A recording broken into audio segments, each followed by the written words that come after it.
Ken, can you take your seat? All right, thanks so much, everyone, for hanging in there and being part of day 2 of this great Environmental Data Summit. And I'm Sandra Salazar-Thompson with the State Water Board. And we're going to be doing just a couple things in our remaining few minutes. We're going to have the report outs from our 4 different groups. And those will be brief, succinct, and brilliant, I'm sure. And then Peter is going to go over what the next steps will be, and then we'll be calling it a day. So again, thank you all for participating. So the first group that's going to come up will be the Business Models group. And we have Mark Tompkins, who's going to report for us. Thank you, Mark.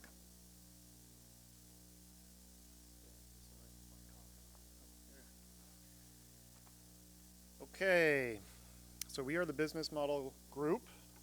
I'll try to bat at least 333 by getting brief. I don't know if I'll be brilliant or the third one that you mentioned.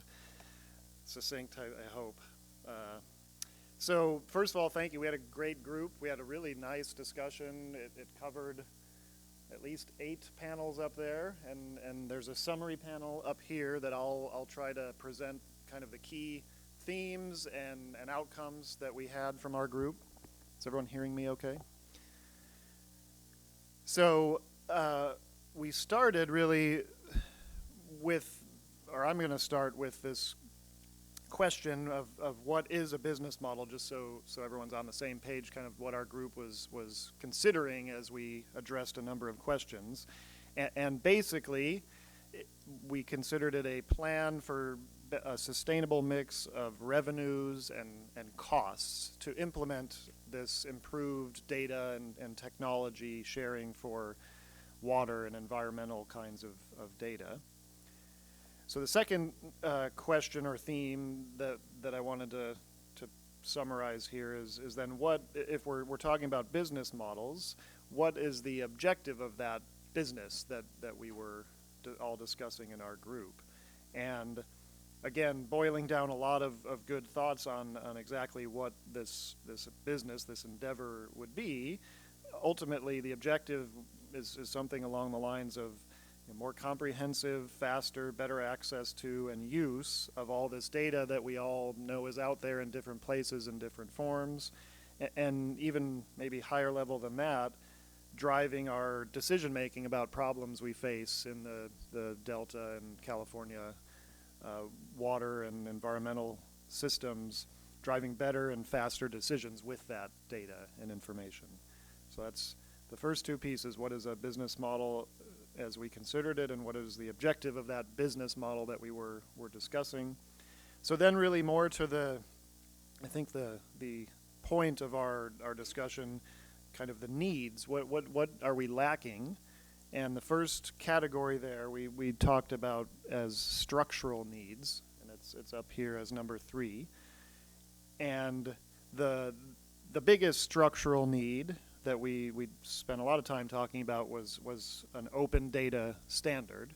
And there actually, we did some quick Google research. I think at least for geospatial data, there is already some policy in place and some standard open data standards adopted. And then there's a broader statewide environmental or just state data new, I think within the last couple of weeks, new policy, which goes, in terms of this overall open data standard, goes the first step. But I think as we read the legislation, it probably doesn't go all the way. There will still be stranded data, there'll still be historical data, stuff that doesn't already have a portal to it, stuff that isn't currently being collected that maybe wouldn't get addressed. So the open data standard, there's still work to do there. The second piece under structural needs that we discussed was basically across stakeholders and agencies, entities involved in these discussions, the comfort and flexibility to be able to use solutions, technological solutions around data that are spanning the continuum from completely open source to completely proprietary. There's our group discussed, there are different needs of different agencies, there are different tools that are in use already or that would be put into place, and so as much flexibility as possible to use all of those kinds of tools is an important structural need for this business model that we think we need. And the third piece of our structural needs then was collaboration. We discussed a lot about there are many different agencies, many different stakeholders, and while there are many, or at least some bodies and structures in place to guide that collaboration, it probably needs to be more focused, more systematic. We heard an example about the state of Utah, that there is, a regular summit, somewhat like this, annually or even more frequent, where the prioritization of what data is needed, what kind of tools and what kind of collaboration needs to happen is very regular, very systematic. So I think that's another structural need.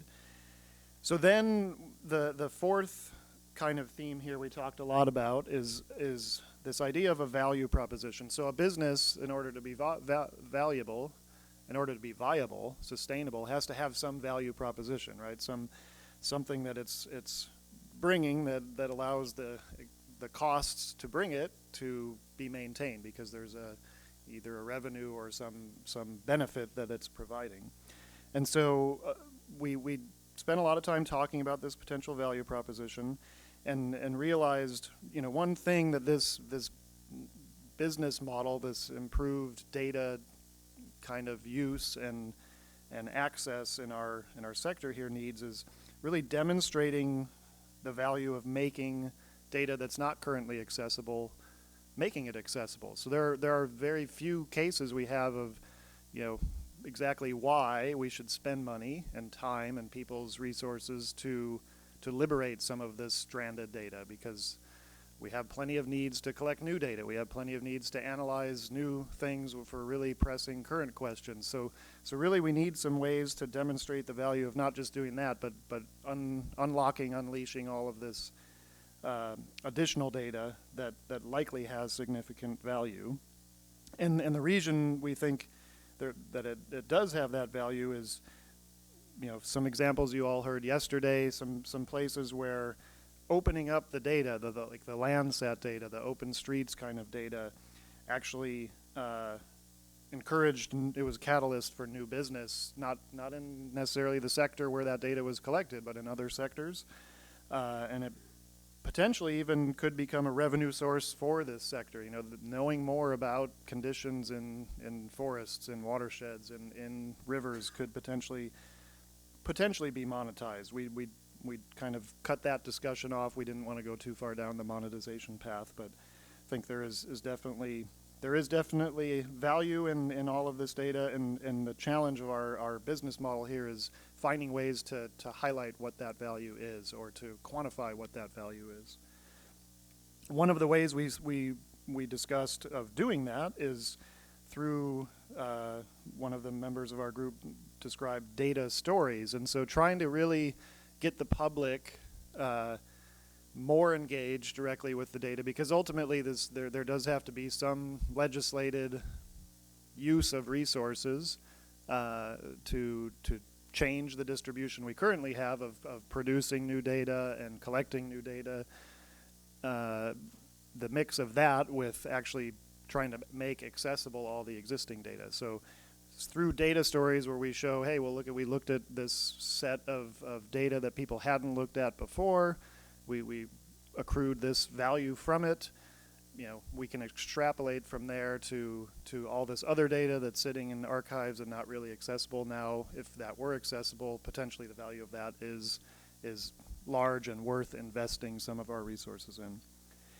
And then I think a last point around this idea of a value proposition, sort of along the lines of the unknown unknowns. We should also think as much as we can about outside of our own sector here, that if we get our heads up and out of just the questions that we all deal with as engineers and scientists and planners, that this data doesn't just have value to us, it potentially has value to others, and looking to do other things with it. And so finding those, or at least highlighting those linkages where we see them, is probably another place where that value proposition of this data could be made. And that is the basic summary of our group. And again, thank you to all of our participants. We had a very excellent discussion. Thank you.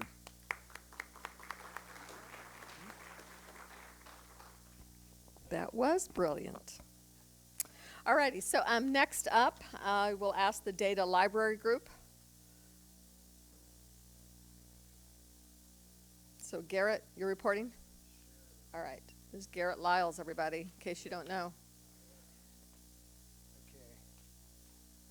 Okay, so I guess I want to start with, you know, everybody loves the library, but we don't always value it in the sense of what we want to pay for it to be used for. So just keep that in mind. But so we kind of had some whys and then a list of things that we think are critical, which I think we're going to see a lot of overlap and a lot of unification of concepts that came out of these groups. But you know, we have a couple of why ideas and why California needs a unified data library, and that kind of fits into this idea of scale. And we talked about that a little bit about, is this a Delta-specific issue, or are we producing something that is going to be scalable and out to the Delta watershed and out to California and beyond? But the big issue is that we have a lot of data, and we need to find a way to bring that data into a common framework that we can all use in a much more efficient manner.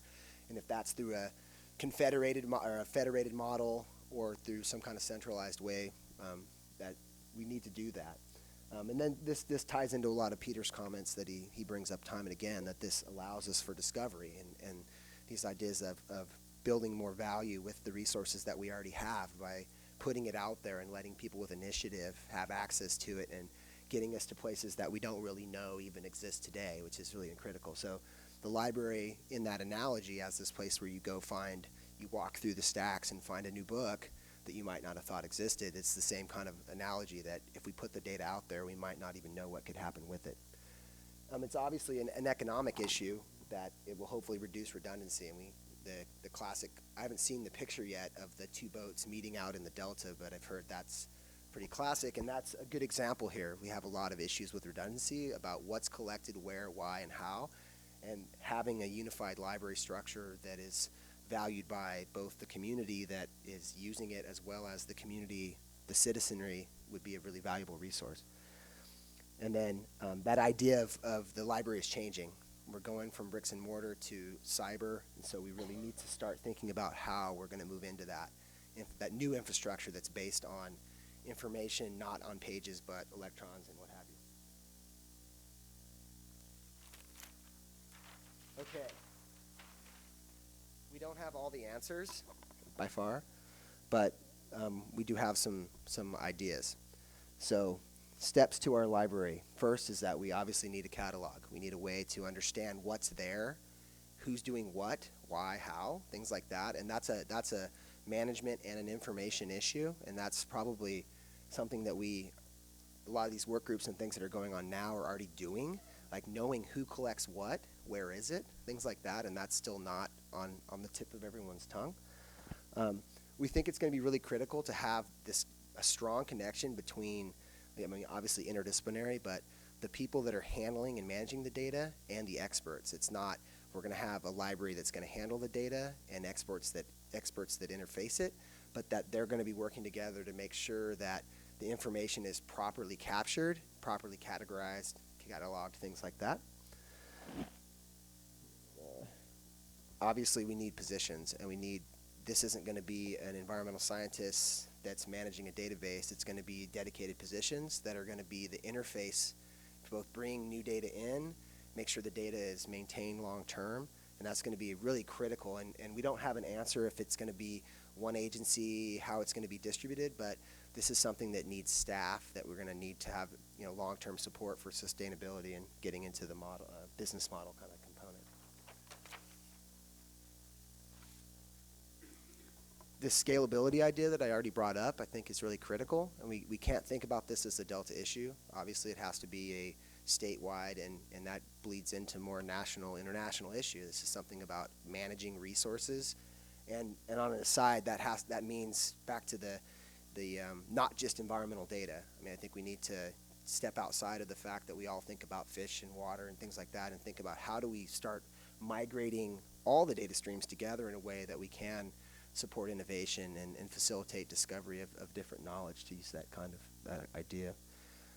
Obviously, we need to bring back into everyone's mind that this big data concept is not about one database. It's about a conduit that brings data together, and that's this federated system. And in some ways, this is a new concept to me, but what I learned today in a lot of ways is that this federated approach allows for the data to be updated and cleaned up in a more efficient manner than calling into one technician and having to deal with it that way. So, and this is also a way to make sure that you keep community engaged, because the people that are generating the data are the ones that are maintaining it, and then the people that are accessing it are aggregating it. Obviously, communication and documentation is critical, and the communication is not just among scientists, but this is back to that curator, data steward kind of model. We need people that can actually go out and engage people that are work overloaded, and that's going to be their role, is going to be to communicate both what's available, how to bring it into the system. They're going to be the modern librarian, but they're not going to be shushing us. They're going to be wanting to talk to us and make sure that we're really engaged in these kinds of propositions. And then from different conversations, we have to come up with the controlled and structured vocabulary in advance. Like, we can't work our way into these ideas. We need to come up front and say, this is what we agree on. We think these ideas are meaningful, and this is going to help us categorize the information in a meaningful way. I think we have one more page. So to follow up on Mark's comments about open data format, and I think Paul Ramsey really clearly stated that and showed that yesterday, that we really shouldn't be going down a proprietary path. We need to really embrace the fact that this is about knowledge and information, and that should be open and free in that kind of concept, and we shouldn't be following too much of a proprietary path if possible. Obviously, agency commitment is not just funding today, but that is how do we ensure that commitment is long-term. So as managers leave, the urgency to fund these and support these kinds of endeavors doesn't leave with them. So how do we, at an initiative level, structure this to allow for these things to continue over time? And we thought that, Patricia Cruz's discussion and the role of the digital library and the UC is something that we need to investigate and explore much more deeply, because they're working on a lot of these things and they have expertise in these issues.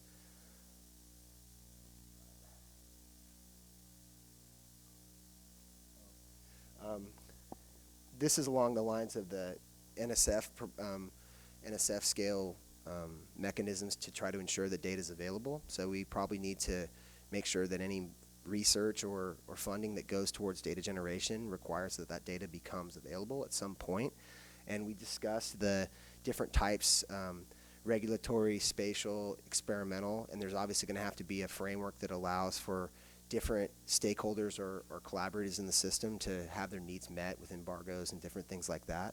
But in some ways, on an aside, when you think about the volume of orphan data that was never published, I mean, there's just so much out there that if we create a clear mechanism, that's back to your B example yesterday. It's like there's so much information out there, but we're going to have a pretty flexible framework that allows for both continuous time series type point data, spatial data, and these specific data sets that are research-based that have some different characteristics, and that's where these curator librarians are going to be critical to make sure that the data is formatted in a way that it actually is meaningful inside the system.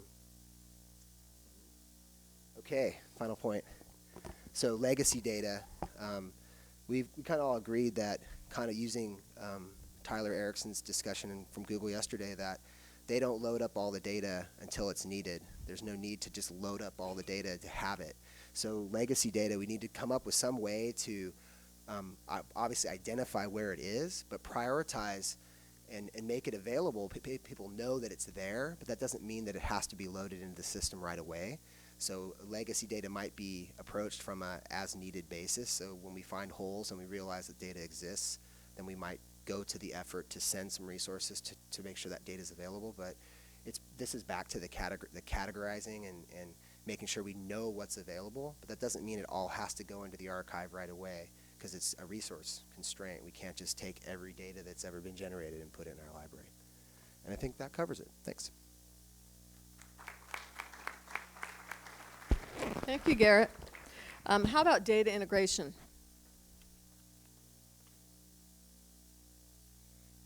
And we'll have this fine fellow do it. Fraser. All right. Thank you, and thanks to my teammates in that session on data integration. We had a very lively discussion. We posted our findings up there on the wall, the ones to the right in blue ink with black headers. And we broke the discussion up into big chunks. The first was who, then why, then spatial temporal, so where and when, then there's a what, and then there's a how. So I'm going to go through each of those, starting with who. And we approach this from a target audience kind of perspective, with the realization that really there's a lot of different audiences. And so the discussion revolved around who those might be, but then it also went into, really the finding is that different audiences are going to have different nodes of interaction with the data integration flow or process.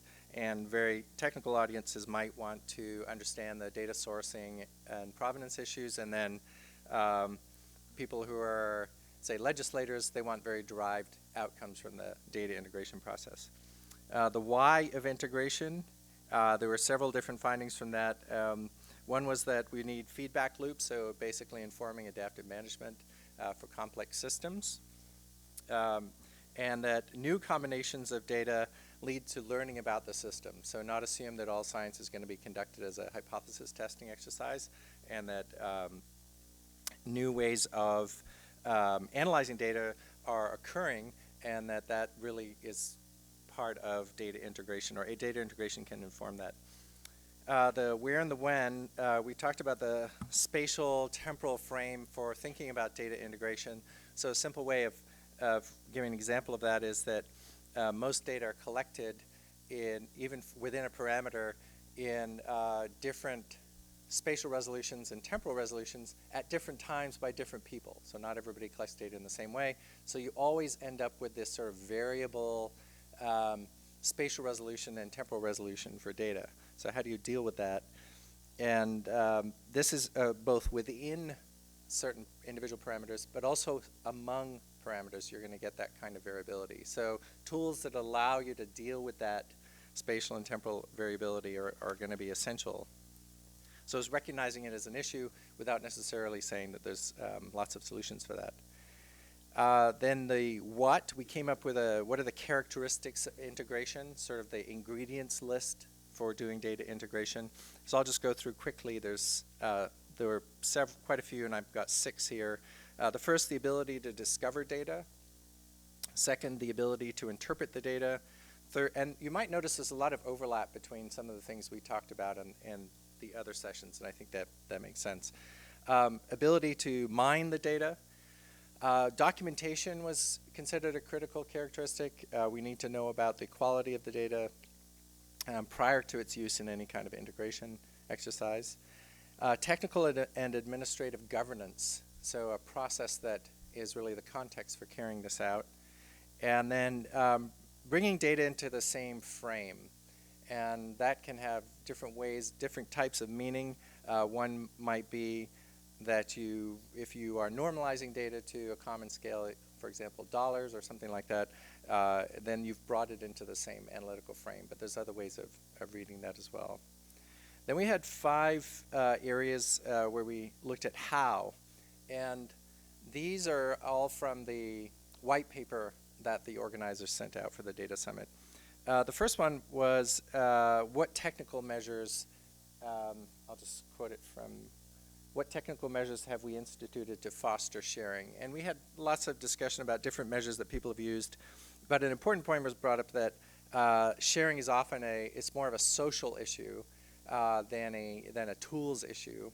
and that there's institutional or social barriers that may affect sharing. And so some ways of treating that problem are to have, say, collaboration platforms or common ontologies and vocabularies and champions that help deal with some of these kinds of issues. The next one is web services. How have web services, for example, mapping services, affected how sharing has occurred? And one interesting thing that somebody brought up was that if you develop a web service with a priori assumptions for how people are going to use it, you may just develop a thing that to you is really cool and nifty, and then everybody else doesn't like it. So one way of doing this is to develop a web service first and then see how people use the service, see how people use data and mashups, and then use that to adapt the system so it's actually informing people in a way that's adaptive. And another important point is that people don't often know that web services exist. So there's some kind of web service information, and people aren't aware of its existence or how to use it appropriately. Challenges. What are the biggest challenges you've encountered in ensuring data interoperability? Just a few: data quality and documentation of quality or other characteristics of the data. You would need to know that first. Language, so terminology, terms that are used. And two interesting phrases were brought up: negotiating controlled vocabularies or ontologies, and negotiating controlled geometries. And so really establishing what those should look like. And then finally another challenge, trust in the data source, and then also the data use, and how to deal with trust as an issue. The second to last one, how has data federation influenced the ways that you think about data stewardship? One of the important points was maintaining authoritative sources of the data. So when data flow through different systems, you want to make sure that you always know where it came from. What's the authoritative source of the data? And then another point was brought up that it's hard to capture the context of the data. Data is collected within an institutional context or other kind of context, and you don't always know that when you're using it. And so capturing that somehow would be useful, but it's difficult. Finally, source attribution. How do you ensure proper source attribution of data post-transformation or aggregation? And really only one idea was brought up, although there's probably others. We were towards the end of our session at this point, is having, for data sets, digital object identifier approach, which is common now, or other kind of unique identifier approaches so that you're keeping track all the way through of your original data and records, data sets and records. That was it. Any other session people want to add? Okay, great. Thank you very much. Thanks, Fraser. And people are just so concise. It's amazing and appreciated. Thank you very much. All right, so lastly, we have the data analysis, mining, and presentation tools. Who's our presenter? Here she comes.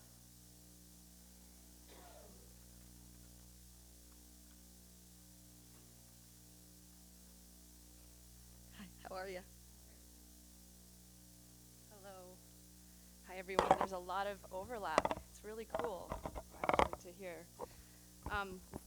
We kind of identified ourselves more as visualization, and we packaged that all together.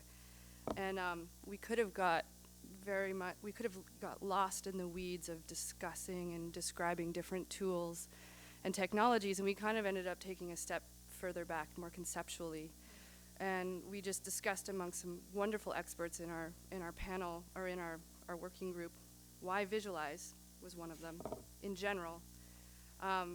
It spur data sharing, to add value, to support adaptive management, to engage a community, to define a story, to refine a story, to identify what data are out there, and to inform additional studies. And we could have gone off on that, but our wonderful moderator kept us in line, Val, which is great.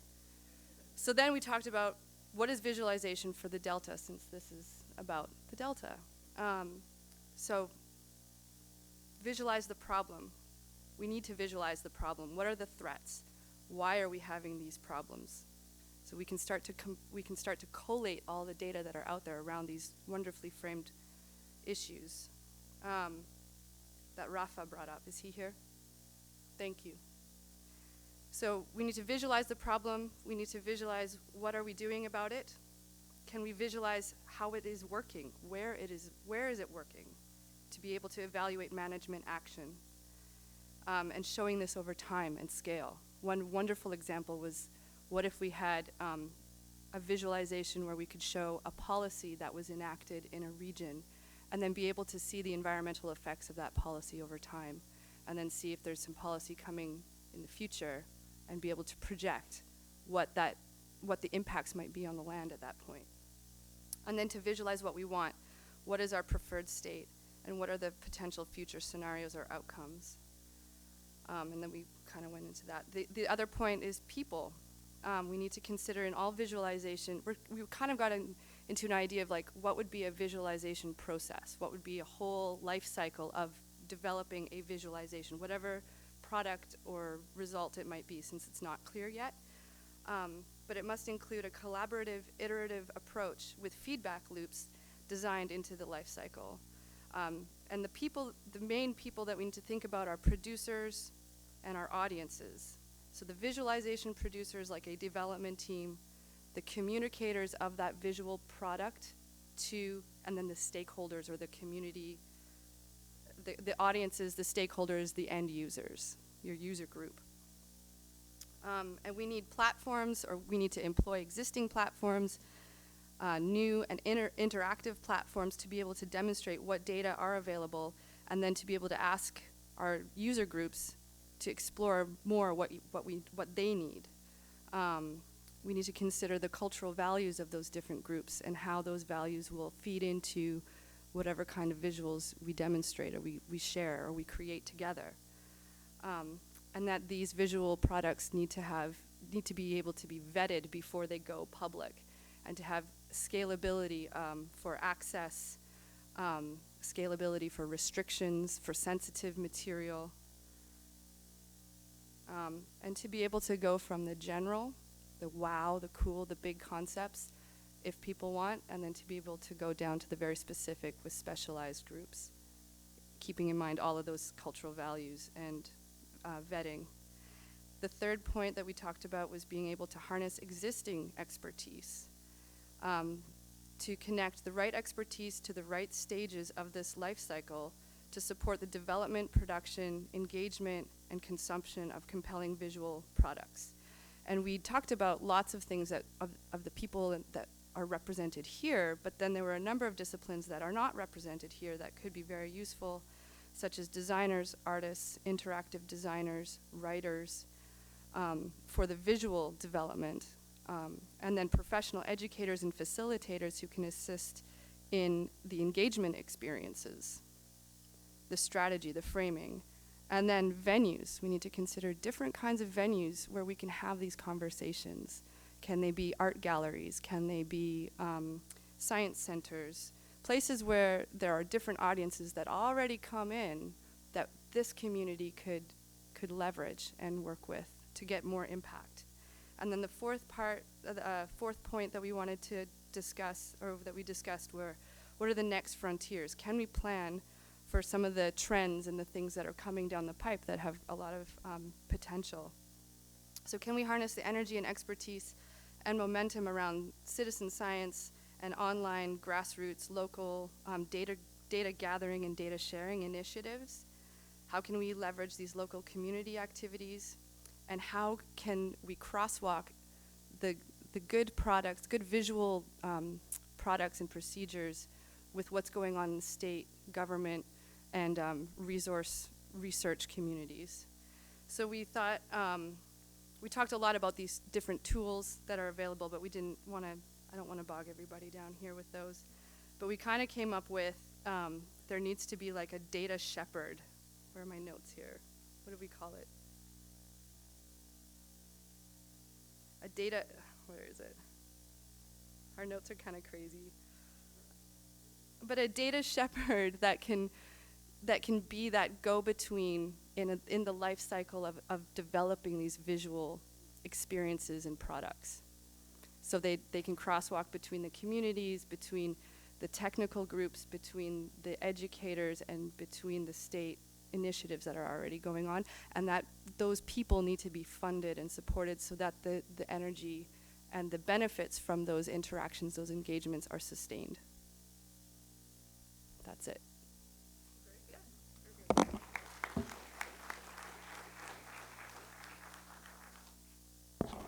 Well, what an exciting compliment to the first three reports, don't you think?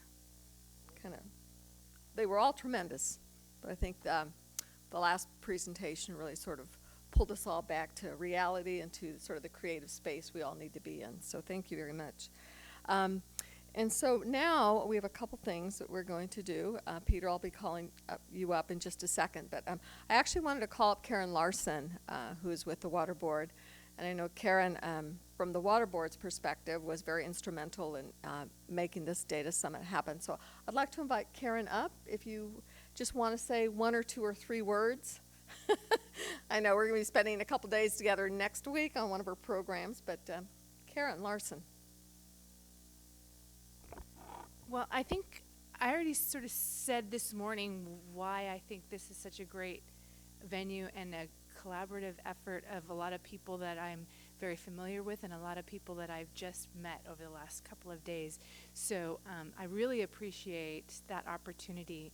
But rather than continue to hoorah about data, I want to thank Sandra Salazar-Thompson, Esther Tracy, and Susan Monheit for actually volunteering to be part of this event and help us facilitate the working groups. They truly are volunteers from the water boards.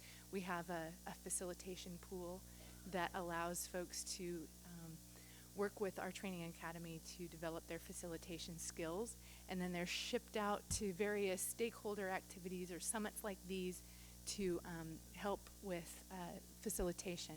And so they are volunteers for us over the last 2 days, so I really appreciate your help.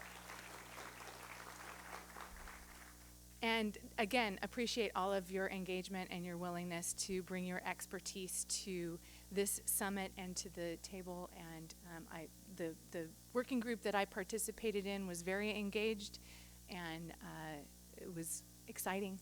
And let's just keep it going, keep the energy going. So that's all I had. Thank you. Okay, so Peter is going to come up and walk us through a few things. Next steps, probably a few thank yous, and perhaps some random thoughts of wisdom as well.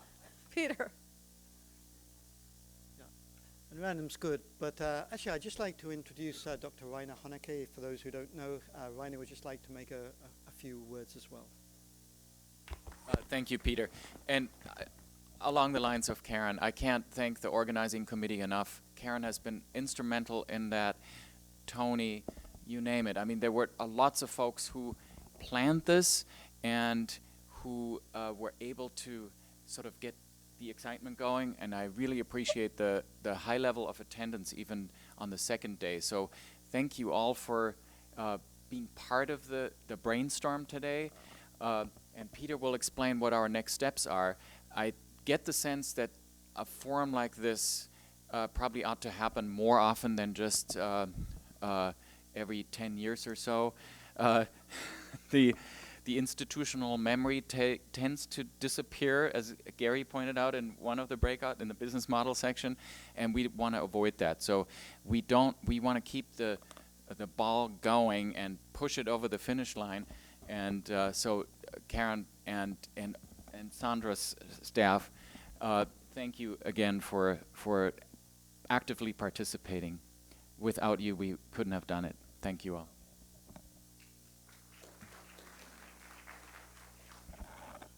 Thank you, Rainer. So what's next?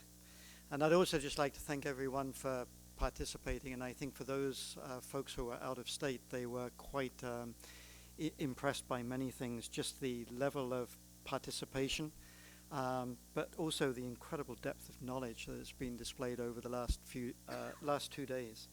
So just to give you an indication of the size of this, it's not just the folks who've been in the room here with us for the last 2 days. About 300 people were participating through the webcast. So I think this gives an indication of the need for trying to get a handle on data management. So just as a reminder, this is one of two summits that you, the science community, really asked for. One was data management, the other was community modeling, and obviously they're very closely related. So just to get that on your calendar, with the drought and other things, we did delay a little bit the community modeling summit, but it's still very much our intent to host that. So where are we going from here? You're clearly in California, the scale of the problem is daunting. It's as we've heard today with the data management, it's the complexity, it's the economic stakes. The stakes to the ecosystem and to the people of California are just enormous. And clearly the data management challenges are operating on a scale that's commensurate with the problem that you're trying to solve. And just from what we've heard in the breakouts, and there were many details behind that in the in-depth discussion that were truly great ideas. So I just wanted to add a caution in when I'm describing where we're going next.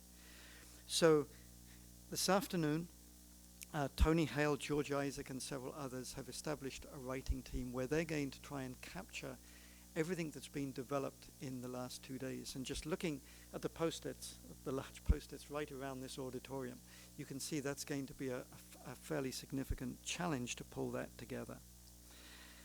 As part of that, I think George and Tony, that there'll be a survey, brief survey coming out to try and focus what this document's going to look like.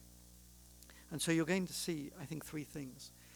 The first is going to be a very focused white paper, and this needs to be brief. It needs to be brief, concise, and hard-hitting.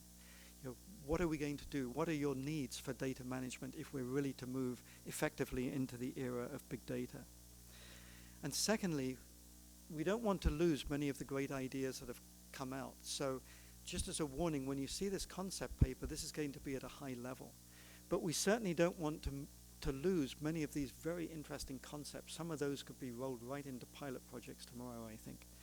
And so as part of that, it'll look a little like the Delta Science Plan did, that will capture that information, and there'll be supplemental documentation of these ideas and concepts out there that will be a resource.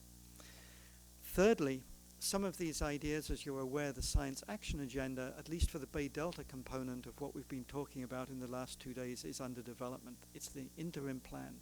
So many of the concepts which have come out of here, we can see feeding directly into that.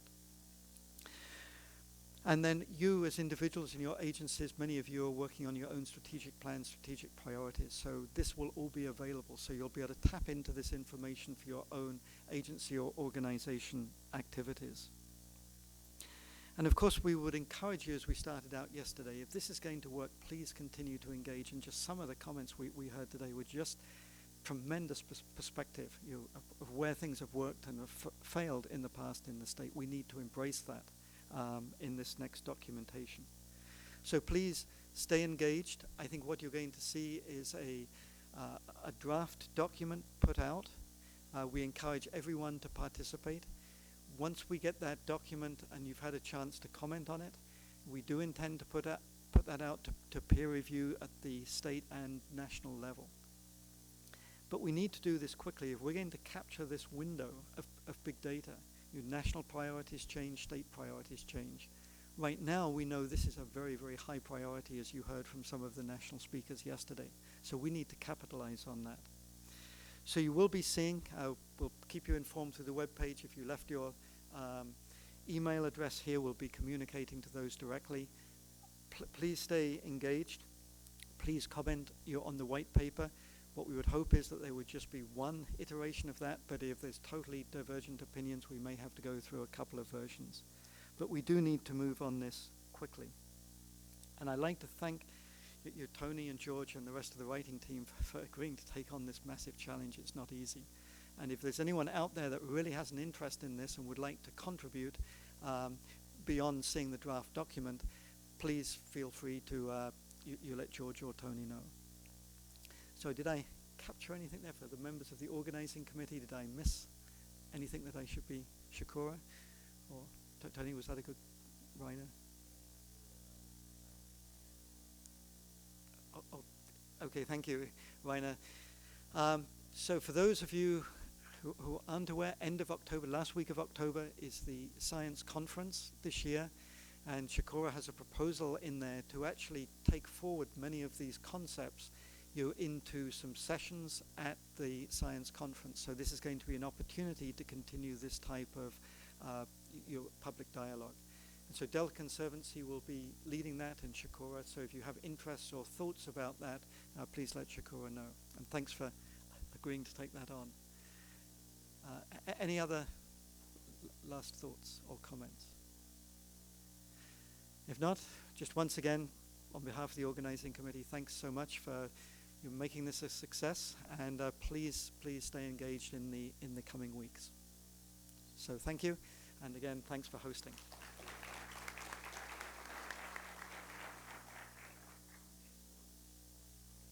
I understand Peter's providing some champagne in the back of the room somewhere.